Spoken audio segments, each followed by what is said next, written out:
በስመ አብ ወወልድ ወመንፈስ ቅዱስ አሐዱ አምላክ አሜን። እንኳን በሐምሌ 22 ቀን ታስበውና ተከብረው ለሚውሉ ለቅዱሳን በዓላት በዚች ቀን የሊቀ መላእክት ቅዱስ ዑራኤል ቅዳሴ ቤቱ የሚከብርበትና ለነቢዩ ዕዝራ ሱቱኤል የእውቀትን ጽዋ ያጠጣበት ዕለት ኢትዮጵያዊ ሰማዕት ብፁዕ አቡነ ጴጥሮስ በሰማዕትነት ያረፈበት የዕረፍቱ መታሰቢያ በዓል የመነኩሳት ሁሉ አባት የቅዱስ እንጦንስ የከበረች ቤተክርስቲያኑ የከበረችበት ወይም ቅዳሴ ቤቱ የከበረችበት ዕለት የፋሲለደስ ልጅ ቅዱስ መቃርስ ሰማዕትነትን ያገኘበት ዕለት ቅዱስ ሌዎንቴዎስ በሰማዕትነት ያረፈበት የዕረፍቱ መታሰቢያ በዓል በሰላም አደረሳችሁ አደረሰን። ሊቀ መላእክት ቅዱስ ዑራኤል ሐምሌ 22 በዚች ቀን ቅዳሴ ቤቱ የሚከበርበትና ለነቢዩ ዕዝራ ሱቱኤል የእውቀትን ጽዋ ያጠጣበት ዕለት ነው። ኢዮር፣ ራማና ኤረር የተባሉ ሶስት የመላእክት ከተሞች አሉ። እግዚአብሔር ቅዱሳን መላእክትን ከፈጠራቸው በኋላ በነገድ 100 በአለቃ 10 አድርጎ በሶስቱ ሰማያት አስፍሯቸዋል። ኢዮርን በ4 ራማን በ3 ኤረርንም በ3 ከፍሎ በ10 ከተማ አስፍሯቸዋል። በዚህም መሰረት ኢዮርን ላይና ታች አድርጎ በ4 ከተማ ከፍሎታል።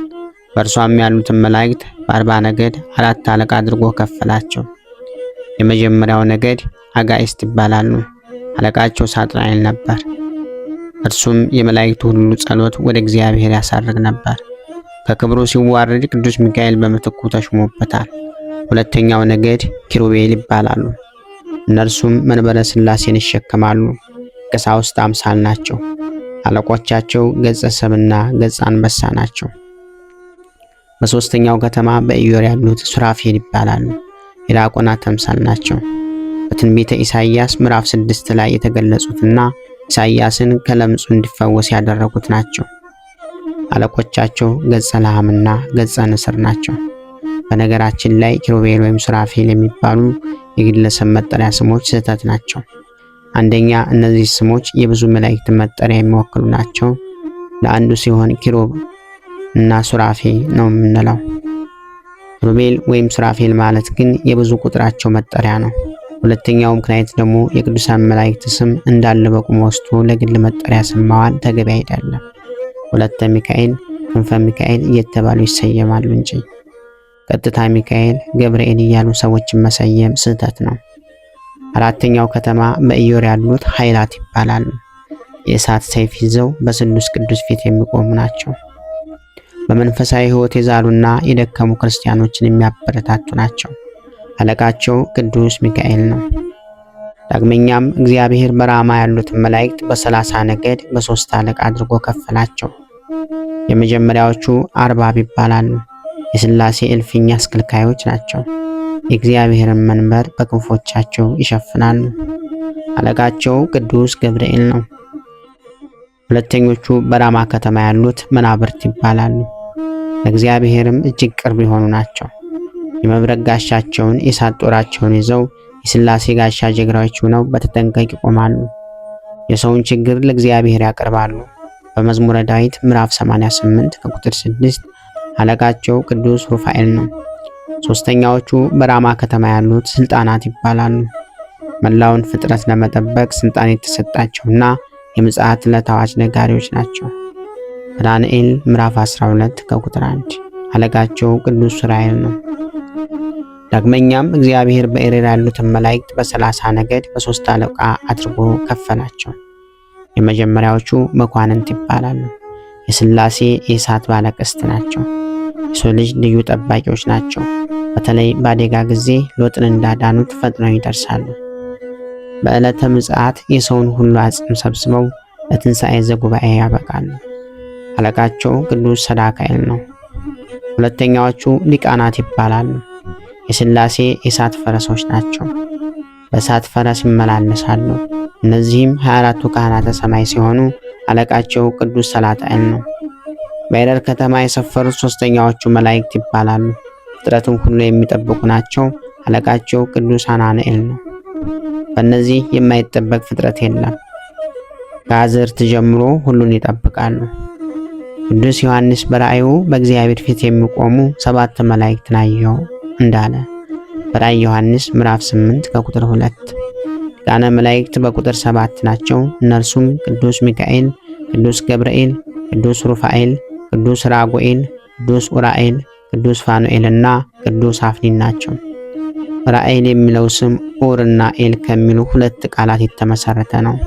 ኡራኤል ማለት ትርጉሙ የብርሃን ጌታ፣ የአምላክ ብርሃን ማለት ነው። ቅዱስ ኡራኤል ከ7ቱ ሊቃነ መላእክት አንዱ ሲሆን ፍጥረተ ዓለም ጀምሮ በመብረቅና በነጎድጓድ ላይ የተሾመ መልአክ ነው።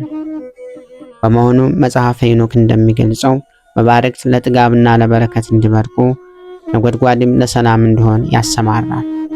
ምስጢረ ሰማይንና ሰማያዊውን ዕውቀት ሁሉ ለሄኖክ የገለጸለት መልአኩ ቅዱስ ኡራኤል ነው። የፀሐይን፣ የጨረቃን፣ የከዋክብትንና የሰማይን ሰራዊትን ብርሃንን የሚመራው ይኸው ገናና መልአክ ነው። መጽሐፈ ሄኖክ ምዕራፍ 28 ከቁጥር 13 መድኃኔ ዓለም ክርስቶስ ለዓለም ቤዛ ሆኖ በተሰቀለ ጊዜ ክቡር ደሙን በብርሃን ጽዋ ተቀብሎ በብርሃን መነሳንስ በዓለም ላይ የረጨው ይኸው ገናና መልአክ ቅዱስ ኡራኤል ነው። ለነቢዩ ዕዝራ ሱቱኤል ጽዋ ጥበብን አጠጥቶ ሰማያዊ ምስጢርን የገለጠለት መልአኩ ቅዱስ ኡራኤል ነው። እውቀት ተሰውሮበት ለነበረው ኢትዮጵያዊ ሊቅ ለአባ ጊዮርጊስ ዘጋስጫም በእመቤታችን ትእዛዝ መሰረት ጽዋ ጥበብን አጠጥቶ ሰማያዊውን ምስጢር የገለጠለት ቅዱስ ኡራኤል ነው። ኡራኤል የተባለ መልአክ ሊረዳይ መጣ። በመጽሐፈ ዕዝራ ምዕራፍ 2 ከቁጥር 1 አምላካችን እግዚአብሔር የሕይወትና የይቅርታ ዝናብ በምድራችን ላይ ያዘንብ ዘንድ እንዲሁም የእርሻችንን አዝመራ በዝናብ አብቅሎ በፀሐይ አብስሎ ለምግብነት እንዲበቃ ፈጣሪ ዘንድ ምሕረትን የሚለምን መልአኩ ቅዱስ ኡራኤል ነው። ሊቁ አባ ጊዮርጊስም በመልአኩ አማላጅነት እጅግ ብዙ ድርሰቶችን የደረሱት መልአኩ ጽዋ ሕይወትን ካጠጣቸው በኋላ ነው። በመጀመሪያ አባ ጊዮርጊስ የተወለዱት በቅዱስ ኡራኤል አብሳሪነት ነው። በቅድስት ሀገር ኢትዮጵያ የተመሰረቱ አብዛኛዎቹ ቅዱሳን ገዳማት በቅዱስ ኡራኤል መሪነት ነው። ድርሳኑ ላይ የማይጠቅሳቸው የሀገራችን የከበሩ ቅዱሳን ገዳማትና ቅዱሳን ነገስታት የሉም። የብርሃን እናቱ ቅድስት ድንግል ወላዲት አምላክ ከልጇ ከአምላካችን ከኢየሱስ ክርስቶስ ጋር ስትሰደድ መንገድ እየመራ ወደ ግብጽና ወደ ሀገራችን ኢትዮጵያ ያመጣቸው ቅዱስ ኡራኤል ነው። እመቤታችንን ከተወደደ ልጇ ጋር በደመና ጭኖ መላ ኢትዮጵያን ካስጎበኛት በኋላ ቅድስት ሀገራችን ለእመቤታችን የአስራት ሀገር እንድትሆን ያደረገው መልአኩ ቅዱስ ኡራኤል ነው። መልአኩ ቅዱስ ኡራኤል በዓመት 3 አበይት በዓላት አሉት። ጥር 22 በዓለ ሲመቱ፣ መጋቢት 27 የጌታችን ክቡር የሆነ የወርቀ ደሙን ለዓለም የረጨበት፣ ሐምሌ 22 ቀን ቅዳሴ ቤቱ የሚከበርበትና ለነቢዩ ዕዝራ ሱቱኤል የእውቀትን ጽዋ ያጠጣበት ዕለት ነው። በዚህ ዕለት ታስቦና ተከብሮ የሚውለው ኢትዮጵያዊ ሰማዕት ብፁዕ አቡነ ጴጥሮስ ነው። ዳግመኛም በዚህች ዕለት ኢትዮጵያዊ ሰማዕት ብፁዕ አቡነ ጴጥሮስ በሰማዕትነት አረፈ። የሃያኛው ክፍለ ዘመን ታላቅ ሰማዕት የሆኑት አቡነ ጴጥሮስ በ1875 ዓመተ ምህረት በሰሜን ሸዋ ሀገረ ስብከት ስላሴ አውራጃ ፍቼ ከተማ ተወለዱ። አቡነ ጴጥሮስ በሰማዕትነት እንደሚሞቱ አስቀድሞ መምህራቸው በትንቢት ነግረዋቸው ነበር። አለቃ ተጠምቀ የተባሉት ቅድስናን ከሊቅነት ጋር አስተባብለው የያዙ የቅኔ መምህራቸው አንድ ቀን አቡነ ጴጥሮስን ጠርተው ኃይለ ማርያም አንተ ወደፊት ጳጳስ ትሆናለህ፣ በወቅቱም አረመኔ በዚች ሀገር ይሰለጥናል። ታዲያ ያኔ አንተ ለነፍስ ሳትሳቀቅ በሰማዕትነት እልፍ ሰማዕትነትን ከፍለህ በሰማዕትነት ለማረፍ። ይኸውም ትንቢቱ ደርሶ አቡነ ጴጥሮስ በሰማዕትነት ለማረፍ በቅተዋል። ብዙ አባታችን የጵጵስና ስማቸውን ከማግኘታቸው በፊት መምህር ኃይለ ማርያም ይባሉ ነበር። በልጅነታቸው ወላጆቻቸው ወደ ደብረ ሊባኖስ ገዳም በመውሰድ በሃይማኖትና በምግባር ተኮትኩተው እንዲያድጉ አድርገዋቸዋል። የቤተ ክርስቲያኗን ሥርዓተ ትምህርት ከንባብ እስከ ቅኔ ያሉትን ትምህርቶች በሚያስገርም ፍጥነት ከተማሩ በኋላ ወደ ቅኔው አውድማ ጎጃም በመሄድ በሸዋራ የቅኔ ትምህርታቸውን ፈጽመው መምህር ሆነዋል። የዜማውንም ትምህርት ወደ ጎንደር ሄደው ተምረዋል። በመቀጠልም ወሎ ቦሩ ሜዳ ላይ ወንበር ዘግተው የመጽሐፍትን ምስጢር ይመዘግቡ ወደ ነበሩበትም ወደ ሊቁ አካለ ወልድ ዘንድ በመሄድ ዋና ዋናዎቹን የመጽሐፍት ትርጓሜ ማለትም ብሉያትን፣ ሐዲሳትን፣ ሊቃውንትን በሚገባ ተምረዋል። ከዚህ በኋላ በ1900 ዓመተ ምህረት ወሎ አማራ ሳይንት ሄደው በምስካበ ቅዱሳን ገዳም ገብተው ወንበር ዘርግተው ለ9 ዓመታት ቅኔንና መጽሐፍትን አስተማሩ። በ1910 ዓመተ ምህረት ወደ ደብረ ሊባኖስ መጥተው ሥርዓተ ምንኩስናን ፈጸሙ።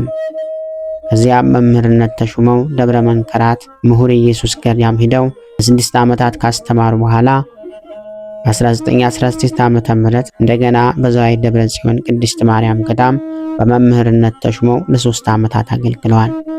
በ1919 ዓመተ ምህረት ወደ አዲስ አበባ በመምጣት የመንበረ ልዑል ቅዱስ ማርቆስ መምህርና በቤተ መንግሥት የግርማዊ ቀዳማዊ ኃይለ ሥላሴ የንስሐ አባት ሆኑ።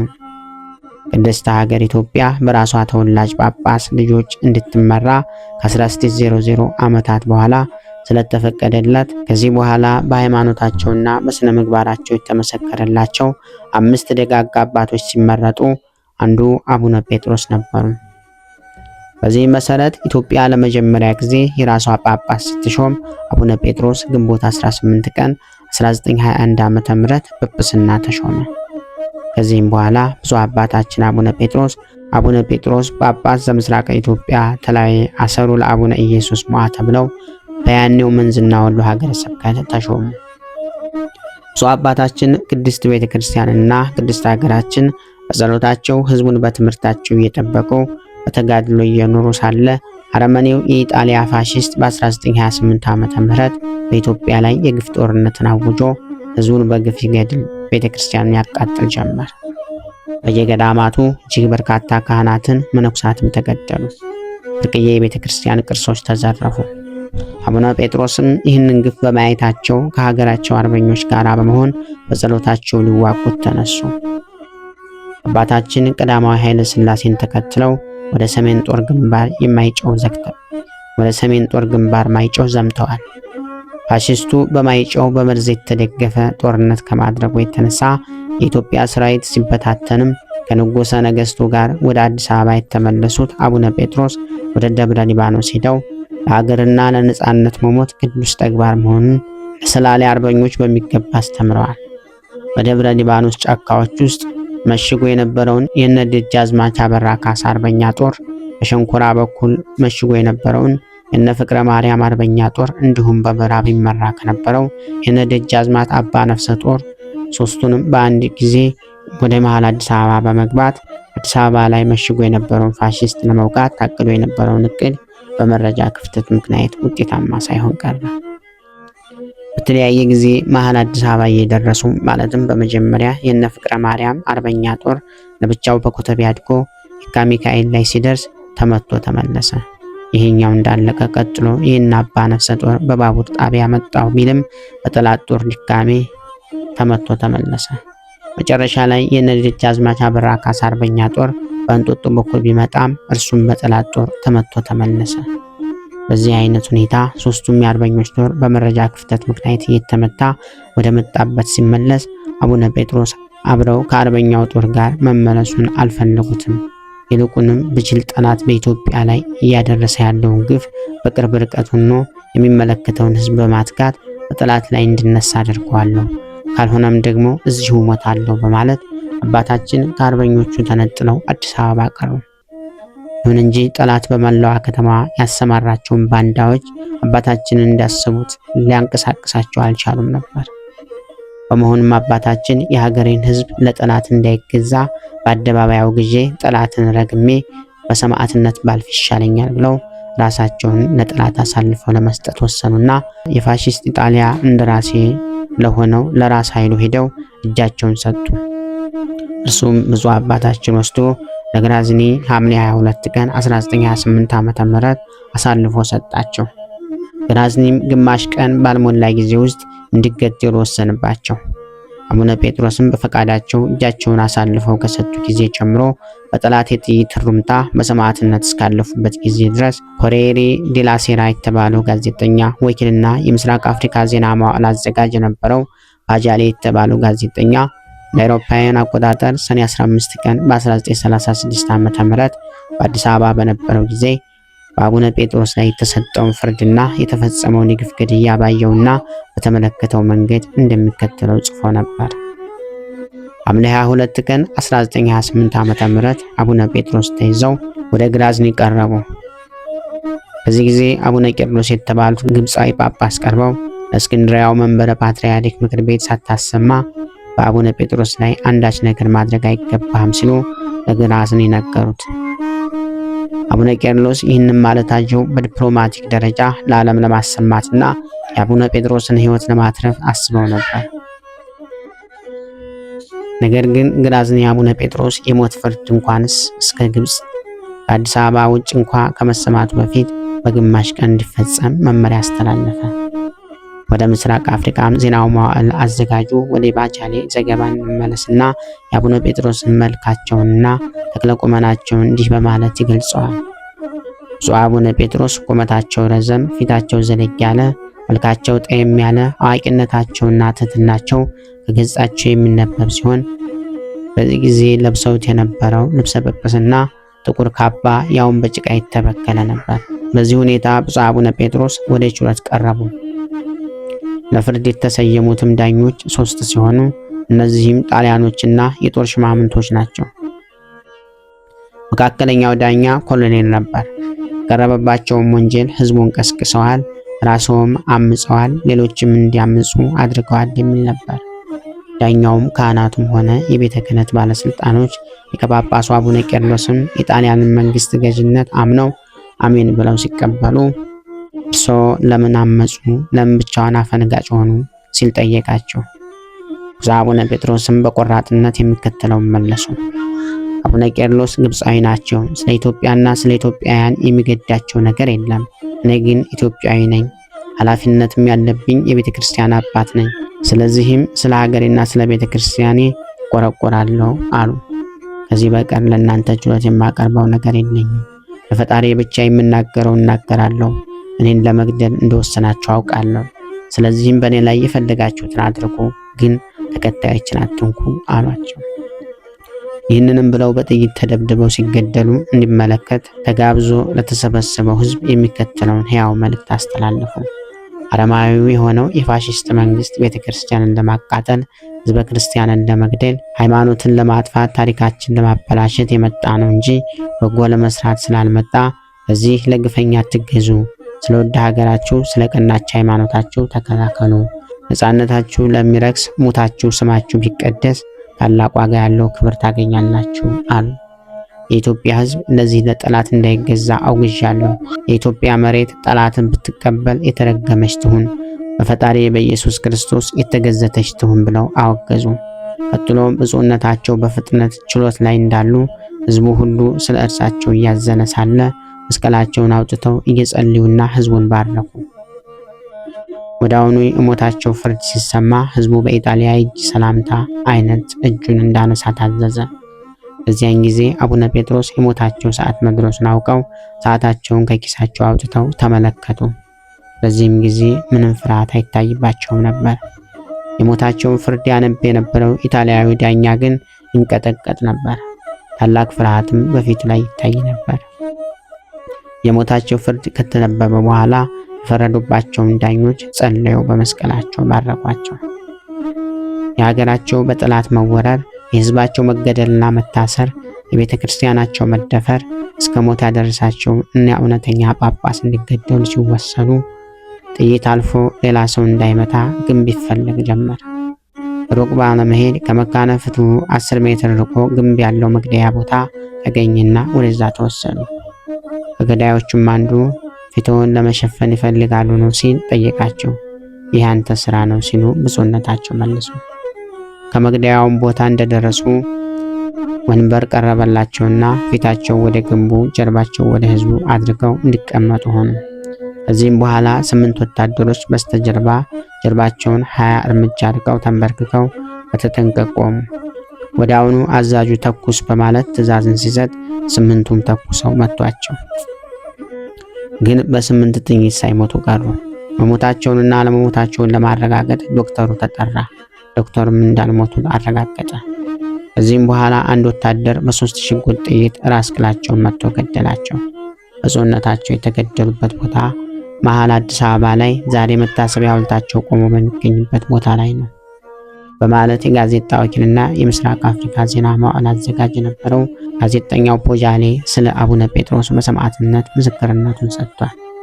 በተጨማሪም ደራሲና ጋዜጠኛ ጳውሎስ ኞኞ አቡነ ጴጥሮስ እንዴት ሞቱ ሲል በወቅቱ አባታችን ሰማዕትነትን ሲቀበሉ በቦታው ላይ በአካል በመገኘት ሁኔታውን ይከታተሉ የነበሩትን ሙሴ ፓይላክን ጠይቋቸው። እርሳቸውም የሚከተሉትን ተናግረዋል። አቡነ ጴጥሮስ የተገደሉለት እዚያው ነበርኩ። መጀመሪያ በእጃቸው ይዘውት የነበረው መጽሐፍ ቅዱሳቸውን ተሳለሙት። ቀጥለውም በያዙት መስቀል አማትበው ሕዝቡን ባረኩ። የኪሳቸውንም ሰዓት አውጥተው ካዩ በኋላ መልሰው ከኪሳቸው ከተቱት። ወዲያውኑ ወታደሮቹ በሩምታ ተኩሰው ገደሏቸው አለ። ይህ እንደሆነ አስገዳዩ ኮሎኔል ተመልካቹን ሕዝብ አጨብጭሙ ብሎ አዘዘና ተጨበጨበ። ማታ ከአስገዳዩ ኮሎኔል ጋር ተገናኝተን ስንጫወት በዚህ ቄስ መገደል እኮ ሕዝቡ ተደስቷል አለኝ። እንዴት ብለው አላየህም ሲያጨበጭብ አለኝ። ባታውቀው ነው እንጂ የሕዝቡ ባህል ሲናደድ የሚያጨበጭባል አልኩት። እንዴት ቢለኝ እጄን አጨብጭብ ያሳየሁት። ከዚህ በኋላ የሆነው ቢሆን እኔ ትልቅ ማስታወሻ አግኝቻለሁ ብሎ አቡነ ጴጥሮስ ሲገደሉ ይዘው የነበረው መስቀልና መጽሐፍ ቅዱስ የኪስ ሰዓታቸውንም ጭምር አሳየኝ። መጽሐፍ ቅዱሱ መሃል ለመሃል በጥይት ተበስቷል። መስቀሉም በመሃሉ ላይ ጥይት በስቶ ወጥቷል። የኪስ ሰዓታቸውም እንዳየሁት እንዲሁ ጥይት በስቶታል ብለው በወቅቱ የተመለከቱትን መስክረዋል። ብፁዕ አባታችን በአደባባይ በሕዝብ ፊት የሰማዕትነትን ጽዋቸውን ሲቀበሉ ከሕዝቡ ጋር ሆና ትመለከት የነበረች አንዲት ከደጃዝማች የምትባል እስላም ሴት ማንም ሰው ያላየውን ታላቅ ነገር እርሷ ተመልክታለች። ይኸውም አባታችን ሰማዕትነትን ሲቀበሉ የብርሃን አክሊል ራሳቸው ላይ ሲቀዳጁ ተመልክታ በዚያው እርሷ የእኚህን አባት ሃይማኖት እከተላለሁ ብላ በመጠመቅ ክርስቲያን ሆናለች። የፋሺስት ኢጣሊያ ወራሪ ኃይል በሐምሌ 22 ቀን 1928 ዓ.ም ሰማዕቱን አቡነ ጴጥሮስን ገድሎ አስከሬናቸውን በአደባባይ ጥሎ ከዋለ በኋላ ቀብራቸው በምስጢር መፈጸሙን አንዳንዶች ይናገራሉ። የእኚህን ታላቅ አባት ቀብር በምስጢር የተፈጸመበት ቦታ ለማግኘት የተለያዩ ምሁራን በሀገር ውስጥም ሆነ በውጭ ያሉ የታሪክ ሰነዶች ሲመረምሩ ቢቆዩም ከአዲስ አበባ በስተደቡብ በምስጢር ቀበሯቸው ከሚል ከመላምት ያለፈ ነገር ምንም አይነት የተረጋገጠ መረጃ ሳይገኝ ቀርቷል። ነገር ግን ከቅርብ ዓመታት ወዲህ ከአዲስ አበባ ከተማ መስፋፋት ጋር ተያይዞ ባሬ ለቡ ተብሎ በሚታወቀው አካባቢ የሰፈሩ ምዕመናን በአካባቢው ተወልደው ካደጉ አረጋውያን ባደረጉት ማህበራዊ ግንኙነት ሰማዕቱ ብፁዕ አቡነ ጴጥሮስ ፋሺስቶች በመኖሪያነት በእስር ቤት የሚጠቀሙበት በነበረው ሙኒሳ ጉብታ ላይ መቀበራቸውን ከወላጆቻቸው ሲሰሙ እንዲያደጉ እየተነገረ ይገኛል። እንዲሁም የአቡነ ጴጥሮስ ስጋ በተመለከተ ማንም እንዳይወስደው በአስቸኳይ ከአዲስ አበባ ውጭ ማንም በማያውቀው ቦታ በምስጢር እንዲቀበር መደረጉ በትንሣኤ መጽሔት ቁጥር 58 1978 ዓ.ም ላይ የተገለጠ ቢሆንም ነገር ግን አንዳንድ የቤተ ክርስቲያናችን አባቶች ቅዱሳን መላእክት የጻድቃንን በድን እያመጡ ወደሚያስቀምጡበትና በውስጡ የሚቀመጥ አስከሬን ወደማይፈርስበት አቡነ መልካ ጼዴቅ ዋሻ ገዳም መላእክት ወስደው እንዳስቀመጡትና በዚያም እንዲታየ ይናገራሉ።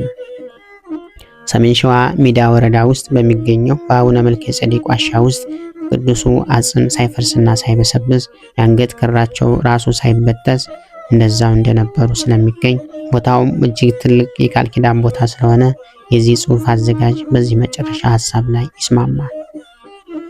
ሰማያዊ ክብርን የሚያስገኝ አኩሪ ገድል በመፈጸም የቤተ ክርስቲያንን ታላቅ አለይታ አባትና መሪ የሆኑት የዘመናችን ታላቅ ሰማዕት አቡነ ጴጥሮስን ትውልዱ የግድ ሊያስባቸውና ሊዘክራቸው ይገባል። የተባበሩት መንግስታት ድርጅት ዩናይትድ ኔሽን አቡነ ጴጥሮስን የሺህ ዓመቱ ምርጥ ሰማዕት በሚል መጠሪያ ሰይሟቸዋል። ላልተነገረላቸውና ላልተዘመረላቸው ለእኚህ ብርቅዬ የቤተ ክርስቲያን ድንቅ አባት ቅዱስ ሲኖዶስ በጥቅምት 12 ቀን 1998 ዓ.ም እኚህን ሰማዕት አቡነ ጴጥሮስ ሰማዕተ ጽድቅ ዘኢትዮጵያ ተብሎ እንዲጠሩ ወስኗል። በስማቸው መቅደስ እንዲታነጽ ፈቅዶ በመጽሐፍ ቅዱስ ትእዛዝ መሰረት በኢሳይያስ 56 ምዕራፍ 4 ላይ ቅድስት ቤተ ክርስቲያናችን ጻድቁ በተወለዱበት ስፍራ መታሰቢያ አቁማላቸዋለች።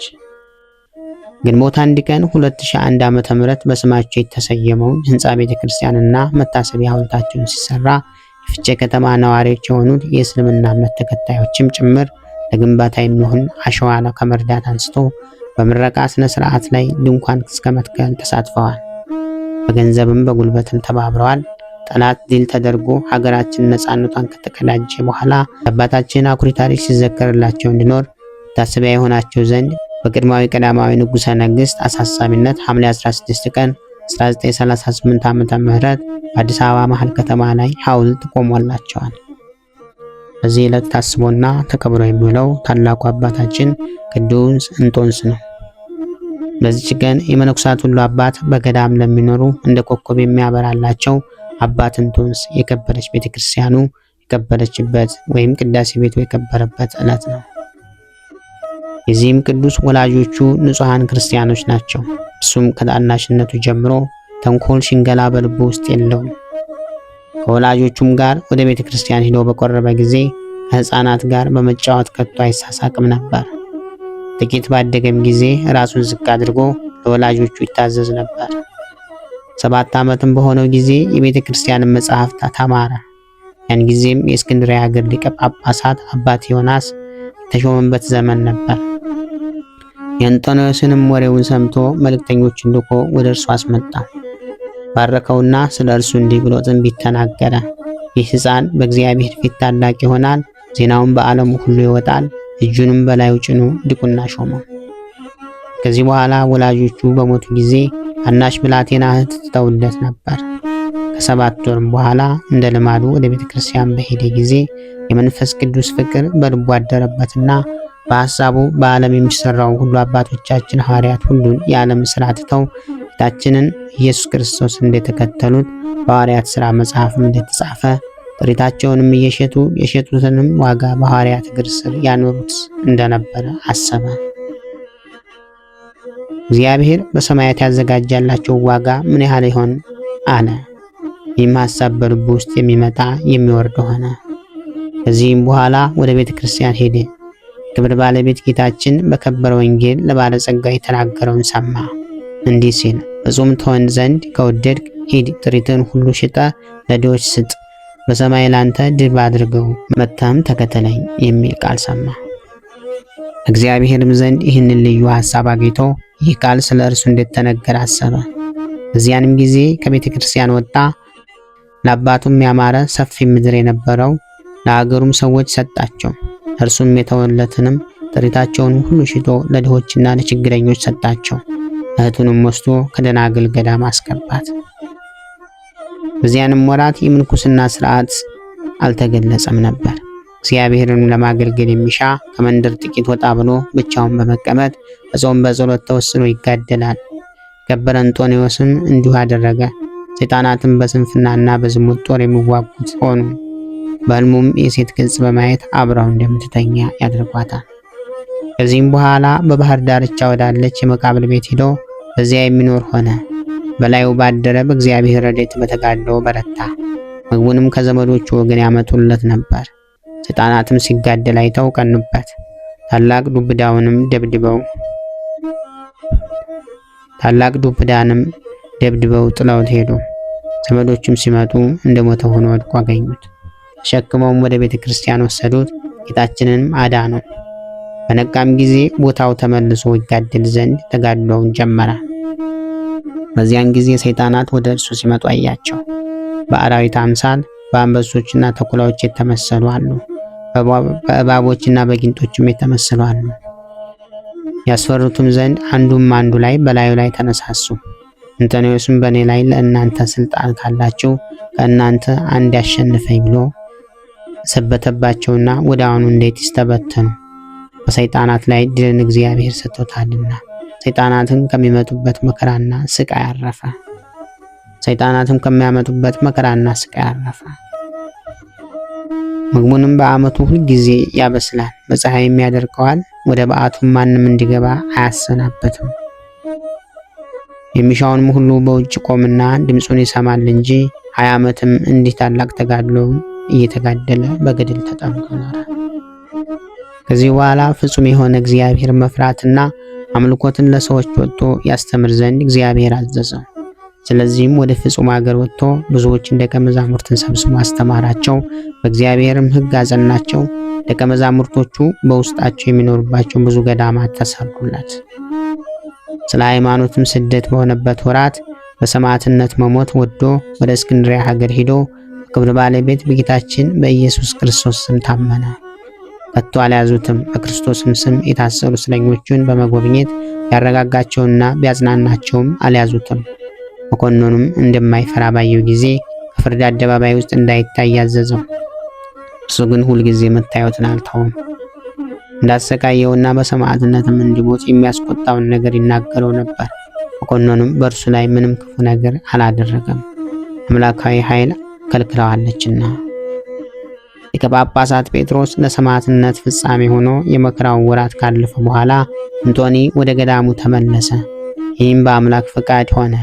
የሚለብሰው ማቅ ነበረ። በዘመኑ ሁሉ ገላውን በውሃ አልታጠበም። ብዙዎች በሽተኞች ወደ እርሱ ይመጣሉ፣ በላያቸውም ሲጸልይ ይድናሉ። ብዙዎች ሕዝቦችም ትምህርቱን ሲሰሙ ወደ እርሱ ሲመጡ ባያቸው ጊዜ ብቻውን ይኖር ዘንድ ስላልተውት ከእርሱ ስለሚደረገው ነገር ልቡ እንዳይታበይ ፈራ። እነርሱ ወደማያውቁት ቦታ ወደ ላይኛው ግብጽ ይሄድ ዘንድ ወዶ ወደ ባህሩም ወደብ ደርሶ መርከብ እየጠበቀ ተቀመጠ።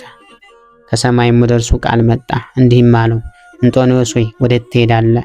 እዚህም ምን ትሻለህ? አለው። እርሱም ብዙዎች ወደ እኔ ስለሚመጡ እንደሚፈልገው ለብቻ መኖር አልተቻለኝም፣ ስለዚህ ወደ ላይኛው ግብጽ ሄድ ዘንድ ወደድኩ አለ።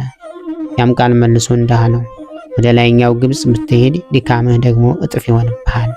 ብቻህን መኖር ከወደድክ ግን የ3 ቀን ጎዳና ያህል ወደ ውስጠኛው በረሃ ተጓዝ አለው። በዚያንም ጊዜ በዛች ጎዳና ሊጓዝ የሚሹ የአረብ ሰዎችንም አያቸው። ወደ እርሳቸውም ሄዶ አብሯቸው ይሄድ ዘንድ ለመናቸው። እነርሱም በደስታ ተቀበሉት። ወደ አንድ እጅግ ረጅም ወደሆነ ተራራ እስከሚደርስ የ3 ቀን ጎዳና ተጓዘ። በዚያም የጠራና የቀዘቀዘ ውሃ አለ። የሴሌን የተምር እንጨቶችን መቃቃዎችን በብዛት አሉበት። እንጦንዮስም ያንን ቦታ ወደደው። አረቦቹም ምግቡን የሚያመጡለት ሆነ። ብዙዎች የከፋ አራዊትም ነበሩ። በጸሎቱም እግዚአብሔር አስወገዳቸው። ወደዛ ቦታ ከቶ አልተመለሱም። አንዳንድ ጊዜም ወደ ባህሩ ዳርቻ በመውጣት ደቀ መዛሙርቶችን ጎብኝቶ አረጋግቶ በበረሃ ውስጥ ወዳለው ቦታው ይመለሳል። ከዚህም በኋላ በጻድቁ ንጉሥ ቆስጠንጢኖስ ዘንድ ዜናው በተሰማ ጊዜ በጸሎቱ ያስበው ዘንድ ንጉሱ አየለ። ንጉሱ እየለመነው ደብዳቤ ጻፈለት። ከበረ እንጦንዮስ ግን ወደ ንጉሥ ደብዳቤ ዘወር አላለም። እነሆ በላያችን ይነበባል። ወንድሞችም እንዲህ ብለው ለመኑት፣ የንጉሥ የክርስቲያን ወገኖች የሚወድ ጻድቅ ሰው ነው፣ ደብዳቤ ጽፈህ ልታጽናና ይገባል አሉት። ከዚህ በኋላ እያጽናናው እየባረከው ጻፈለት። ከዚህም በኋላ በጻድቁ ንጉሥ ቆስጠንጢኖስ ዘንድ ዜናው ተሰማ። ያን ጊዜ በጸሎቱ ያስበው ዘንድ ንጉሡ እየለመነው ደብዳቤ ጻፈለት። የከበረ እንጦንዮስ ግን ወደ ንጉሥ ደብዳቤ ዘወር አላለም። ለወገኖቹ እንዲህ አላቸው እንጂ የንጉሠ ነገሥት ክርስቶስ ደብዳቤ እነሆ በላያችን ይነበባል። ወንድሞቼ ሆይ እንዲህ ብለው ለመኑት፣ ይህ ንጉሥ የክርስቲያን ወገኖችን የሚወድ ጻድቅ ሰው ነው፣ ደብዳቤ ጽፈህ ልታጽናናው ይገባል አሉት። ከዚህ በኋላ እያጽናናውና እየባረከው ደብዳቤ ጻፈለት።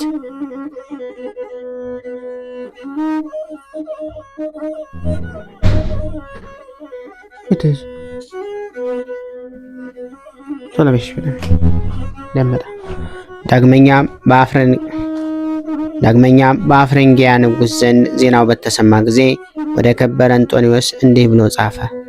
ወደ እኛ መጥተህ በእኛ ላይ በአገራችንና በሰራዊታችን ላይ በረከትን ታሳድር ዘንድ ለጌታችን ክርስቶስ መከራዎች እኔ ወደ አንተ ፈጽሜ ማልዳለሁ አለው። ቆሞም እንዲህ ብሎ ጸለየ። ጌታዬ ኢየሱስ ክርስቶስ ሆይ እለምንሃለሁ፣ በአፍረጊያ ውስጥ ወዳለ ወደ በረኪኖን አገር እንድሄድ ፈቃድ ከሆነ ምልክትን ግለጥልኝ፣ ነገር ግን ያንተ ፈቃድ ይሁን አለ። ይህንንም ባለ ጊዜ ብርህት ደመና መጣች። በዚችም ሰዓት ተሸክማ ወደ አፍራንጊያ አገር አደረሰችው። ንጉሡም ደስ አለው። ሕዝቡና ሰራዊቱም ሁሉ በሽተኞችንም አቀረቡለትና ሁሉንም ፈወሳቸው። የጽድቅና የሕይወትንም መንገድ እያስተማራቸው ከእነርሱ ዘንድ 6 ወር ኖረ። በእሁድም ዕለት ያች ብረት ደመና ተሸክማ ወደ ገዳሙ ታደርሰውና ከልጆቹ ጋር ተገናኝቶ ያረጋጋቸዋል። በማግስቱም ዳግመኛ ተሸክማ ወደ አፍረንጌ ሀገር ትመልሰዋለች። ከዚህ በኋላ በእግዚአብሔር ፍቃድ በደመና ተጭኖ አንደኛውን ወደ ገዳሙ ተመለሰ። በአንዲት ዕለትም ስንፍና መጣበት። እንዲህ የሚለውን ቃል መጣ። ታይ ዘንድ ወደ ውጭ ውጣ፣ ወደ ውጭ ውጣ የሚል በወጣ ጊዜም መልአኩን አየው። በላዩም የምንኩስና ልብስ አለ። መታጠቂያ ወይም ቅናት የመስቀል ምልክት ያለው ቀሚስ፣ በወገቡም ማስኬማ፣ በራሱ ቁሩም አምሳል፣ በራሱ ላይ ቆብ አለ። እርሱም ተቀምጦ ሰሌን ይታታል። ከዚያም ተነስቶ ይጸልያል። ዳግመኛም ተቀምጦ ሰሌኑን ይታታል። በየሰዓቱ እንዲህ የሚል ቃል ወደ እርሱ መጣ። እንጦንዮስ ሆይ እንደዚህ ስራ፣ አንተም ከስንፍና ከሰይጣናት ወዲህ ስንፍናና የሰይጣናት አለቂያ አልመጣም። ያንንም ያየውን ተቀብሎ እንዲሁ ክብር ባለቤት ጌታችን መድኃኒታችን ኢየሱስ ክርስቶስ ብዙ ጊዜ ተገልጾ አረጋግቶታል፣ አጽናንቶታልም። አሁንም እንዲህ አለው፣ የመረጥኩህ እንጦንዮስ ሆይ በእውነት እነግርሃለሁ፣ እኔን ስለመውደድህ በዚች በረሃ ውስጥ ብቻህን በመጋደልህና በማገልገልህ ስለ ድካምህ ስምህን ከፍ ከፍ አድርጋለሁ፣ ስልጣንህንም በዓለም ዳርቻ ሁሉ ከፍ አድርገዋለሁ አለው። ገዳማትንና አድባራትንም መነኩሳትንም የተመሉ ሆነው ቅኖች የዋሃን ጻድቃን እንደሚኖርባቸው አድርገዋለሁ። ይልቁንም ያንተ ገዳማት እነርሱ እስከ ፍጻሜ ይኖራሉ። መታሰቢያንም የሚያደርገውን ሁሉ፣ ለድሆች ምጽዋትን፣ ለቤተ ክርስቲያን መባ በስምህ የሚሰጠውን ሁሉ እኔ ኃጢአቱን ሁሉ ደመስስለታለሁ። ከቶ ስቃይንም አያያትም። በውስጡ ስጋህን የሚቀበርበትን ገዳም እጅግ ከፍ ከፍ አድርገዋለሁ። በውስጡም እንደ መላእክት የሆኑ ደጋጎች መነኩሳት እንዲኖሩበት አደርጋለሁ አለው። ከእነርሱም እስከ ዓለም ፍጻሜ አለቃ የሚሆን አታጣም። የምድር ነገሥታትም መሳፍንትና ሹማምንትንም ለገዳምህና ፍለጋህን ለሚከተሉ ልጆችህንም እጅ መንሻ ተሸክመው እንዲመጡ አደርጋለሁ አለው። ጌታችንም ይህንን ከተናገረው በኋላ ከእርሱ ዘንድ ወደ ሰማያት በታላቅ ክብር አረገ። አባ እንጦኒም ፈጽሞ ደስ አለው። ከዚህ በኋላ ስለ ቤተ ክርስቲያን መፍረስ እንዲህ ብሎ ትንቢት ተናገረ። መናፍቃን በላይዋ ይሰለጥናሉ። ከዚህም በኋላ ወደ ቀድሞው ሥርዓቷ ትመለሳለች። ዳግመኛም ስለ መነኩሳት እነርሱ እጅግ እንደሚበዙ ገዳሞቻቸውና አድባራቶቻቸውን በመተው ወርደው ከዓለማውያን መካከል በከተሞችና በቦታዎች ውስጥ እንደሚኖሩ ስለ ዓለም ፍጻሜም ትንቢት ተናገረ። ይህም አባ እንጦንስ አባ መቃርስን አስኬማና የምንኩስና ልብስን ያለብሰው ያረጋጋውና ያጽናናው ከእርሱ የሚሆነውን ያስረዳው ነው። ደቀ መዝሙሩን ልጅ ሆይ እነሆ ደቀ መዝሙሩና ልጁ ስለሆነ። ከዚህ በኋላ የገዳማውያን አለቃ ወደሆነ ወደ አባ ቡላ ሄደ። እርሱም ለስጋው ያሰበና በሐዋርያው አትናቴዎስ ልብስ የገነዘው ነው። እረፍቱም እንደተቀረበ ባወቀ ጊዜ በትሩን ለልጁ ለአባ መቃርስ፣ ምንጣፉን ለአባ አትናቴዎስ፣ የፍየል ሌጦ አጽፉን ለልጁ ለኤጲስቆጶስ ለአባ ስራቤዮን እንዲሰጡ ልጆቹ አዘዛቸው። ከዚህም በኋላ ከምድር ላይ ጋደም አለ። ነፍሱንም በእግዚአብሔር እጅ ሰጠ። ወደ እርሱም ሁሉም የመላእክት ማህበር መጥተው በክብር በምስጋና ፍጹም ተድላ ደስታ ወዳለበት ዘላለማዊ እረፍት ተቀብለው አሳረጉት። ስጋውን ግን ልጆቹ እንዳዘዛቸው ሰወሩት። እርሱ የቅዱሳን ሰማዕታት ስጋቸውን የሚገልጡትን ስለ እነርሱ ስጋ ብዙ ገንዘብ እስከ መቀበል ደርሰው ዓለማዊ ጥሪት ያደርጉታልና። ይህም የከበረና የተመሰገነ አባት እንጦንዮስ እስከ መልካም ሽምግልና ድረስ እጅግም አረጀ። ግን ወደ ወደደው ክርስቶስ እስከሄደ ድረስ መልኩ አልተለወጠም። ብርታቱ ጽናቱም መላው ዕድሜው 120 ዓመት ነው። ጥር 22 ቀንም እረፍቱ በድምቀት ይከበራል። እግዚአብሔር ምስጋና ይሁን። እኛንም በቅዱሳኑ ጸሎት ይማረን፣ በረከታቸውም ከኛ ጋር ትኑር ለዘላለሙ አሜን። ወስብሐት ለእግዚአብሔር ወለወላዲቱ ድንግል ወለመስቀሉ ክቡር። ይቆየን።